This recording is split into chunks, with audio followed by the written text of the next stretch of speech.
మా నాయకులను గొప్ప నెహెమ్యా వంటి గొప్ప నాయకులుగా చేయాలి. మీ దైవ రాష్ట్రాలకు అప్పగిస్తూ నన్ను మేము తగ్గించుకుంటూ యేసు నామమున ప్రార్థిస్తున్నాం తండ్రి. Thank you so much.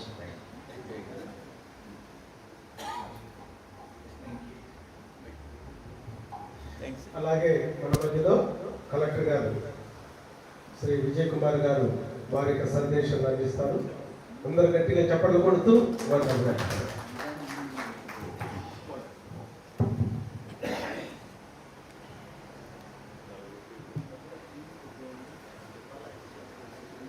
Good morning, everyone. Yeah. So the organizers, particularly the leaders from NLC, Mr. Sandeep, Mr. Avant, Dr. Pramod, and everyone gathered here. Today, we are here to address certain issues which are being faced by, I say, the greater Indian population, the majority people. Why I am using this majority, the greater Indian population? Because we are the real citizens and people, the aboriginal Indians of this country. But this greater number of population are subjected to division, subdivision, and made them as minorities and marginalized. Of course, we are marginalized. We are marginalized for ages, thousands of years. We were deprived of education, employment, deprived of properties, wealth, no access to resources, natural or financial. We were made marginalized. But now we are educated. We have acquired knowledge. There are intelligence. We acquired intelligence. So with all this intelligence, I am asking a question. The intelligentsia sitting here and watching. Are we really minorities, or is it a paradox? Ponder over, think over. I feel addressing this greater Indian population as minorities is a paradoxical statement. Because we are the majority, constitutionally speaking, the scheduled castes, scheduled tribes, other backward classes, religious minorities like Muslims, Christians, Buddhists, Sikhs, and so on, all constitute together the majority people of this country. So when such is the case, why we are being addressed as minorities, why we are being marginalized in this country? This is the issue we need to think on, we need to address. Having attained independence, being high in number, being majority, we could have become rulers of this country. But the stark reality is we are at the mercy of somebody. We are at the mercy of some people day by day, day after day, threatening us, shaming us, oppressing us, dividing us. We are living in insecurity, uncertainty, living in marginalization, living in utter poverty, helplessness, wealthlessness, respectless, living in fear psychosis in our own country, which is guaranteeing liberty, equality and justice. Is this justified? Is this the treatment being given to the citizens of this country, majority people of this country? These are the things which we should think on, ponder on. Why this is happening? How this is happening? Where the fault lies? These are the questions we should question ourselves and try to find answers. So we need an introspection for this. That introspection should come up with an action, formidable action, a collective and coherent action. What is the coherent action? What we should do or on our way forward? A collective and coherent action is required to march towards attaining decision-making power in this country. This is the goal all of us should cherish and relish. Just think, how many of this greater Indian population, as I said, the SC, ST, OBC, religious minorities, are in policy making? How many of us are in law making? How many of us are in decision making power? This is the issue. This is the problem. That is the reason why we gathered here and deliberating. If actually what could have happened if we were in decision making power, sitting in a law making body, we could have debated for the laws which are required for upliftment of these communities. Instead, we are sitting in halls like this and crying on the injustice done to these communities. So, where the answer lies? You take the case of scheduled caste converts to Christianity. How they are being subjected for discrimination. They were marginalized twice. I say twice because the scheduled caste communities were marginalized from their caste. But whereas the converted Christians have been marginalized twice, one by caste and other by religion. Why I am saying this because our constitution, Article 14, 15 and 25, which guarantees equality, equal opportunities. But this particular community, the scheduled caste converts to Christianity, are being subjected to discrimination. So there is an urgency, and with the empathy, we should work together to stop this discrimination. 2008 National Commission on Minorities report, they have stated that 30% of the Christian converts are living under below poverty line. Similarly, they were denied access to education, employment, political representation, which really required for critical for socio-economic upliftment of these communities. So what's the reason why it is happening? Because the non-enumeration of scheduled caste converts in SC category is further in the census is further exacerbates their miserable plight.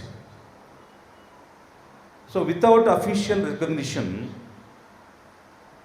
how can they move forward and uplift the community. So even the lack of data, because they are not being enumerated in the census, so without data, you cannot target a particular community for development, you cannot target for policy making. So they are getting deprived on several means, on several platforms, on several parameters. So if you see how the articles in the Constitution like 14, 15, 25, which guarantees the equality. Say for example, Article 14 guarantees equality before law and equal protection of laws to all the persons living in the country. But how it is being subjected to the scheduled caste converts? Because you are not giving them SC status because of their religion, which are historically disadvantaged groups. So despite their identical socio-economic status with the co-scheduled caste community, they are being denied opportunities for their advancement. How it can be called equality before law? That's the question. So that means what? It's a violation. You say there is equality before law for every citizen, and you are subjecting to discrimination on the account of religion. How it can be called equality before law? The 15th article, which prohibits the state from discriminating against any citizen on grounds of religion, race, caste, sex, or place of birth. But what are you doing here? You are discriminating based on religion. So it's a violation of Constitution. It's a violation of fundamental right. Because they converted to Christianity, because they embraced Christianity, you are not allowing them to access reservation, not allowing them to access welfare programs, not allowing them to access the policies and programs which are designed for the scheduled caste communities, even the representation in the political platforms like Parliament, Assembly. So, one side, the article says it's prohibition of discrimination, and the other side, you are prohibiting them based on religion. So, it's a contradicting. You are defeating the very Constitution. Similarly, Article 16, which provides equal opportunity in the matters of public employment, and 16.4 empowers the government to formulate specific policies for backward classes, which includes SC, ST and OBC.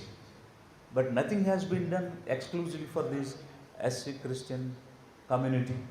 No specific program, no particular policy. They being small in number, nobody bothers to and bring a particular policy for upliftment of this community. And another defeat of constitutional article is Article 25. So the Article 25 guarantees all persons the freedom to profess, practice and propagate their religion of choice. So the article itself has provided a fundamental right to embrace a religion which you feel right or which you feel you want to do. So when a fundamental right is given to a citizen and as per choice, if they have embraced a particular religion, how can you discriminate on the religious grounds? So it is defeat of Article 25, which has been guaranteed by the Constitution. Even the Supreme Court in a particular judgment where Reverend Stanislaus versus State of Madhya Pradesh, what the Supreme Court said, it has upheld the right to propagate religion. And it is nothing but penalizing for enjoying the fundamental right. See, with the right provided by the Constitution, you have chosen a particular religion. But because of the action, you are being penalized, not giving any benefit or any opportunity for the upliftment. So see the political parties also, how the political parties are behaving. Say for example, take the AP, now we are discussing in AP. So the status in Andhra Pradesh. The parties in power, Telugudesam, BJP or the Janasena, the opposition party, YCP, how they are behaving. See, it is all power politics. So, what is happening is the parties will recognize only if you are something in the society. So, what is happening is the political parties have an understanding that the scheduled caste convert Christians were not a social agent. They are not a social agent. That's the feeling of the parties. Political parties only cater to the community who asked for the rights univocally. What is happening here? We were divided from ages, and the divisions have not stopped. The division has become subdivision has become another subdivision. See, this is the conspiracy which the micro minority who are ruling this country. Really, who are the minority people here? The people who rule this country for last 8 decades, they are the minority. We are not the minority. We are majority. We are majority people. But this majority is being subjected to discrimination, and they were subdivided into smaller groups, so that you on your own, if you unite together, if you univocally voice, then they have no place. That they know. That is the reason they have divided the society into smaller groups, and the minority people are ruling for last 8 decades. It is not just minority, it's a micro minority. Not even 2-3% of the population of this country. They were either ruling or captivated the rulers into their hands. That is what is happening in this country. So, what we need to do, you cannot think on caste lines and work for the caste. You should think as a community and work as a community. So that means what? All the castes have to join together, become a community, then you will gain strength. As a community, if you fight, if you univocally, if you voice, then the people will listen and respond. See, even the national level, in any case, the Telugudesam or Janasena, BJP, they will not do any justice.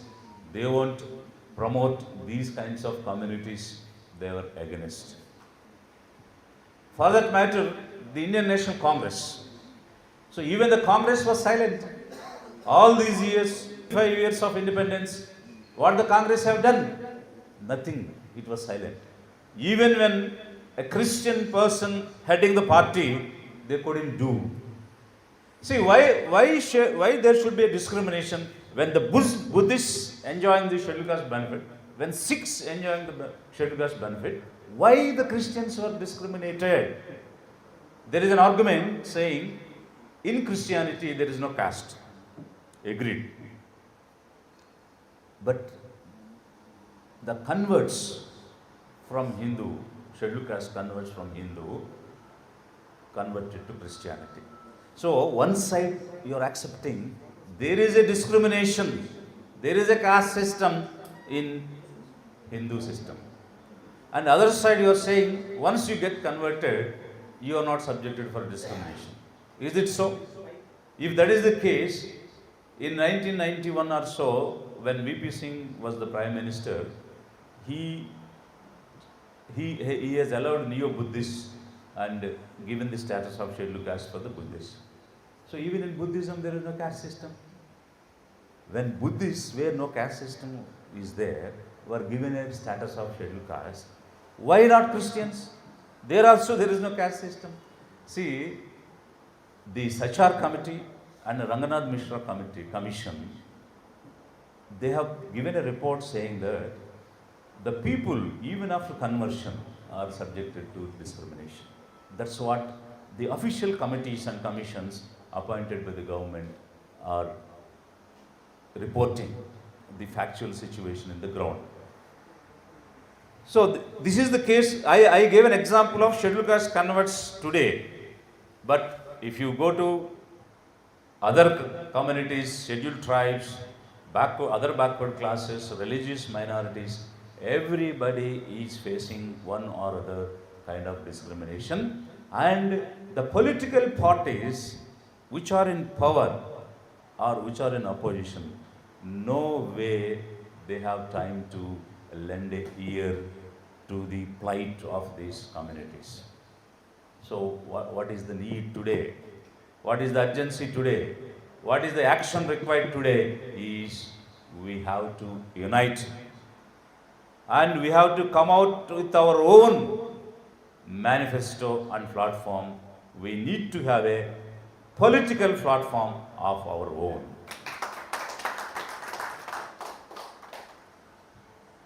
I think 1 or 2 days back, one Mr. James, a boy, a student, he was discriminated, he was ill-treated, inhumanly.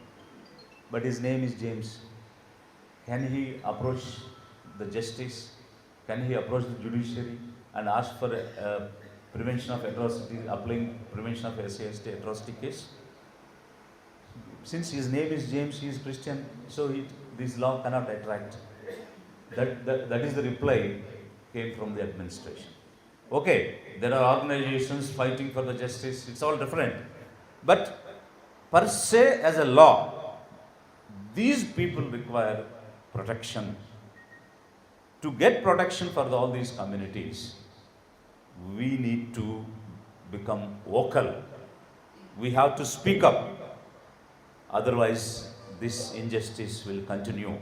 Continuing ages, and it will continue for ages and generations.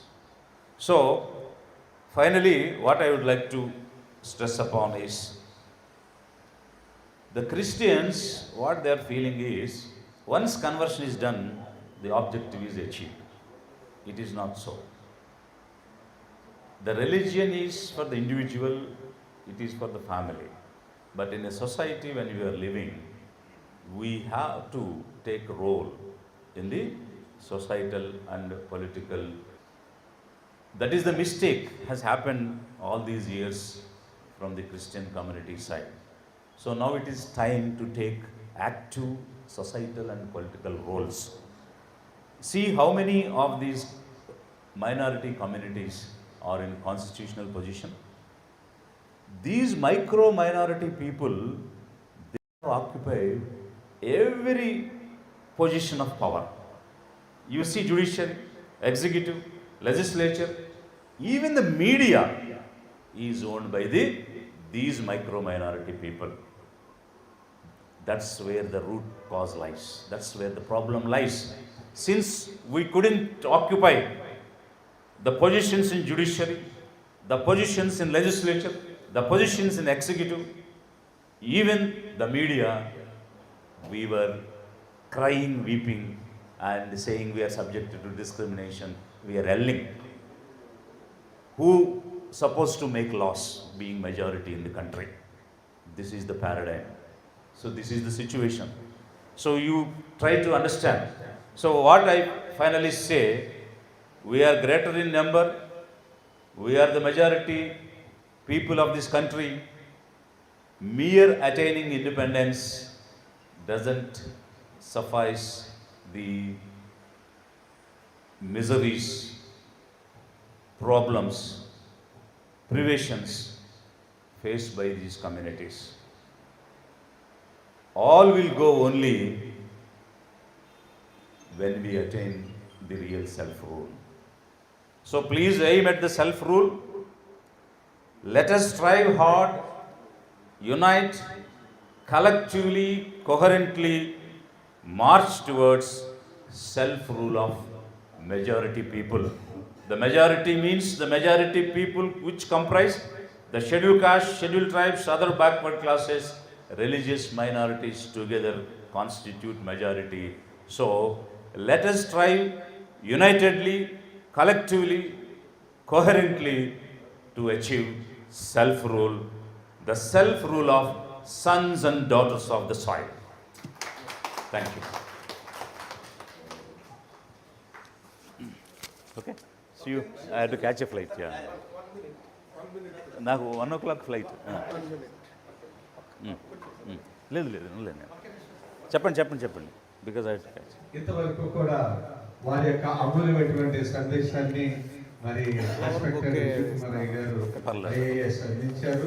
వారి యొక్క సూచన ప్రకారంగా state లో ఎన్ఎల్ఎస్సి కూడా మరి మేము follow అవుతామని చెప్పి సభాముఖంగా మేము తెలియజేస్తా ఉన్నాము. అద్భుతమైనటువంటి వాక్యాలు వారికి రైట్.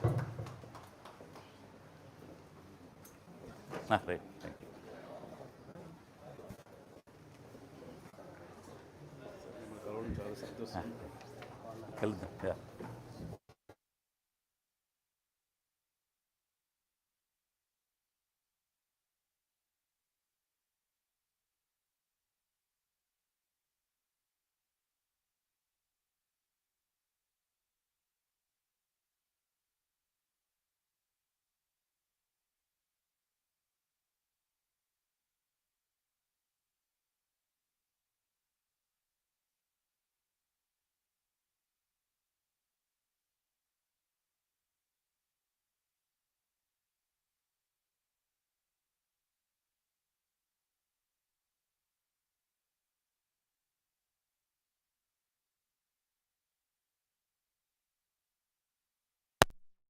వెళ్ళారు.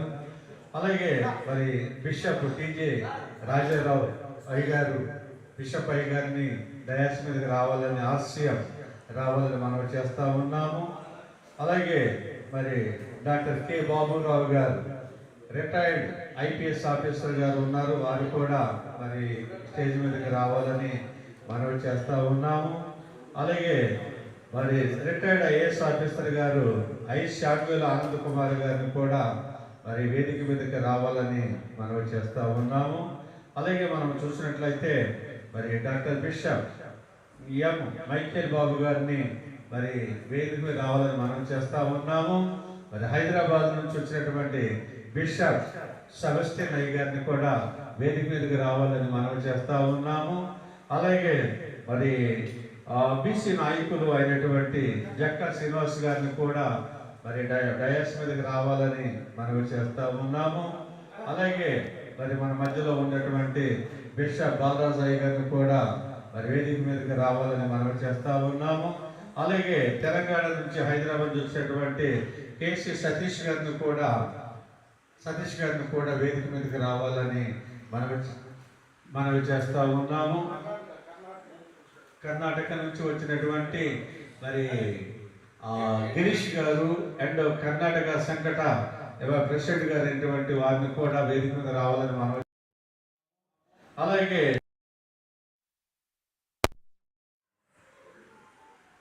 పి నాగేశ్వరమ్మ గారు resigned assistant commissioner AP GST Hyderabad నుంచి వారిని కూడా వేదిక రావాలని మనం చేస్తూ ఉన్నాను. అలాగే మరి మన మధ్యలో ఉన్నటువంటి రిటైర్డ్ ఐపీఎస్ ఆఫీసర్ గారు కూడా ఉన్నారు. వారు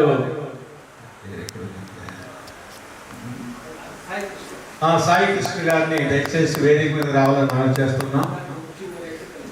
ఏసీ కాలేజీ ప్రిన్సిపల్ గా డాక్టర్ ముషిక్ గారిని కూడా పెద్దవారు, వారిని కూడా వేదిక మీదకి రావాలని మనం చేస్తూ ఉన్నాము. అలాగే మరి ఇక అతిథులు పిలవబడని ఉన్నారు, వారందరూ కూడా పిలుస్తూ ఉన్నారు. రాబర్ట్ సునీల్ గోవాడ గారిని వేదిక మీదకి రావాలని మనం చేస్తూ ఉన్నాము. అలాగే ఏసీపీ కట్ట రాజ్ కుమార్ గారు కూడా వేదిక మీదకి రావాలని మనం చేస్తూ ఉన్నాము. అలాగే జనాబ్ మొహమ్మద్ ఆల్తాఫ్ గారు state Muslim community leader Vijayawada, వారిని కూడా మరి వేదిక మీదకి రావాలని మనం చేస్తా ఉన్నాము. అలాగే రెవరెండ్ కె శ్రీనివాసరావు గారు ఫ్రమ్ అనకాపల్లి నుంచి వచ్చున్నారు, వారిని కూడా వేదిక మీదకి రావాలని మనం చేస్తున్నాం. బిషప్ కాటగడ్డ గారిని కూడా మరి వేదిక మీదకి రావాలని మనం చేస్తా ఉన్నాము. దయచేసి పెద్దలందరూ కూడా పైకి రావాలని మనం చేస్తా ఉన్నాము. అలాగే మరి మనం చూసినట్లయితే మన state SC community leader Vijayawada Burri Pratap గారిని కూడా వేదిక మీదకి రావాలని మనం చేస్తున్నాము. అయ్యా ప్రతాప్ గారు వచ్చినట్లయితే మరి వేదిక మీదకి రావాలని మనం చేస్తున్నాము. అలాగే శ్రీ మనోజ్ పటారియా గారు స్టేట్ జైన్ కమ్యూనిటీ లీడర్ గారు ఉన్నారు, నాయకులు ఉన్నారు, వారిని కూడా వేదిక మీదకి రావాలని మనం చేస్తా ఉన్నాము. అలాగే స్టేట్ నాయి బ్రాహ్మణ కమ్యూనిటీ నాయకులు ఉన్నారు, బయ్యారపు త్రిమూర్తులు గారు,